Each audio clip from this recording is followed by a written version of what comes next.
I was so excited to hear that this was actually coming to life. Are you guys having a good Comic-Con? Yeah. Are you ready to meet the geniuses and the incredible cast behind the Sandman? Yeah.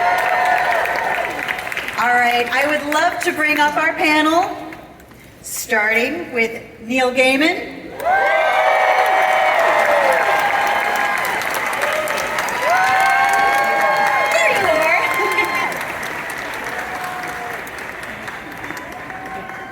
Oh, the man with the dulcet tones. Okay, next we are going to bring up in order here, Alan Heinberg, Tom Sturridge, Vivian Achimampong, Boyd Halbrecht, Gwendolyn Christie,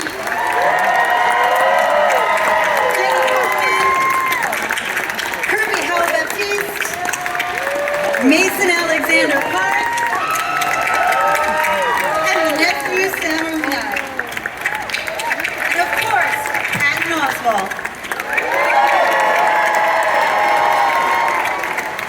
he's like the cherry on top of an awesome sundae. Now, this is such an incredibly, massively talented cast. I'd like to start the questions, of course, with our creators here. This has been 30 years in the making.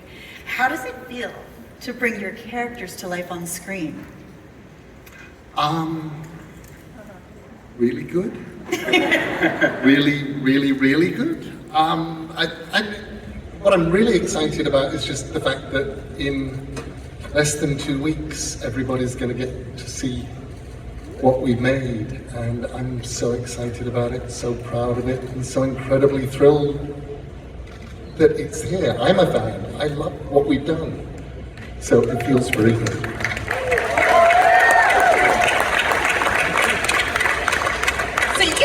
Really true to the comic. How did you go about crafting an authentic adaptation for television? This one will be for you, Alan. Oh, wow. I did it as a fan. I mean, I was a huge fan of the books, and I was reading them monthly when they were coming out, because I'm old. And in a show about dreams, it's been oddly fitting from the start that this show has been a dream come true from the beginning for me. So I got involved basically at a point where Neil and David Goyer were going to develop it for streaming, and my only condition of joining the team was that I be able to make a Sandman experience that was as faithful to the book as possible, and luckily that's exactly what Neil and David had in mind as well. And Warner Brothers backed us the entire way, and Netflix has been incredibly supportive of that mission. We knew that streaming was the only way we were going to be able to tell this story properly, and they, studio and network, have backed us the entire way, and we have this amazing cast, far beyond anything I could have dreamed. I mean, speaking of the cast, how did you go about the casting process? How were the chosen?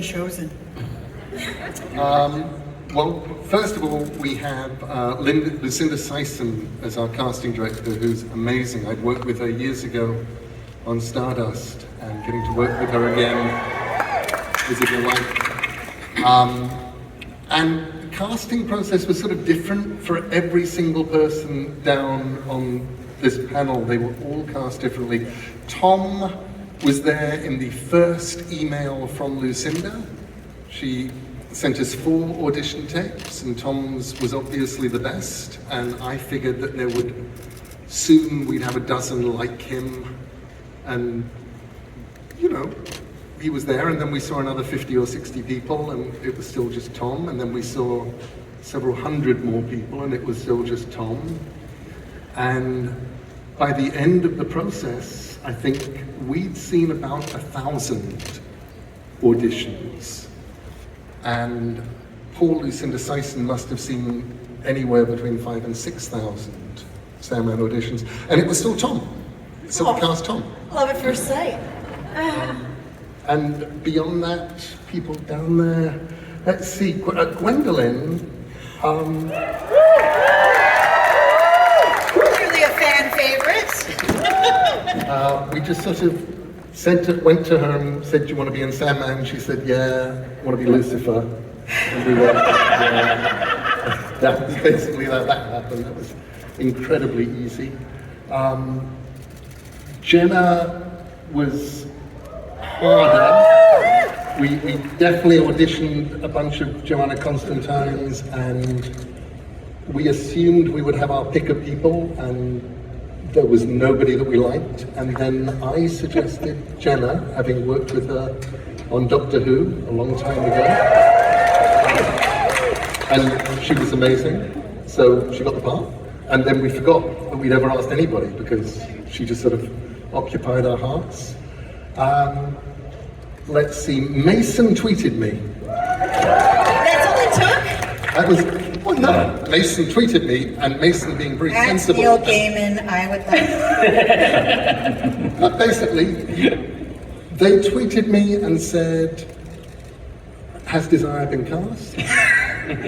And who is your casting director?" And I thought, that is a pretty professional sort of question. So I went and looked at their videos and thought they're really good, and sent a thing over to Alan saying, "Hey, just thought this is interesting. Just thought you'd like to know." And then they aced the auditions. They weren't the only person to be auditioned, but they aced it. Kirby was sort of upside down from Tom.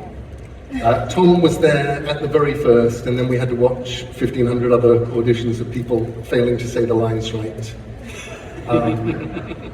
Kirby, we had watched hundreds and hundreds and hundreds of deaths, and I had not thought saying things about, you're a sorriest excuse for an anthropomorphic personification or this or any other plane would be difficult to say, but it turns out that it's not the easiest line to deliver convincingly. And then we saw Kirby, and we believed her. We believed her as death. We believed that she could actually tell Tom's Morpheus a thing or two and he would listen. And we believed that people would fall in love with death on the screen in the same way that they had in the comics. So we cast Kirby.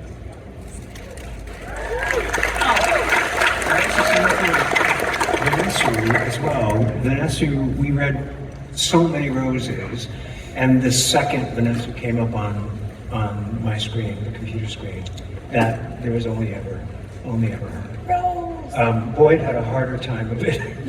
It was 6 months between audition tape and us calling. Yeah, that was a really hard role. Really hard role. Completely forgot about the project. Yeah. That didn't work out.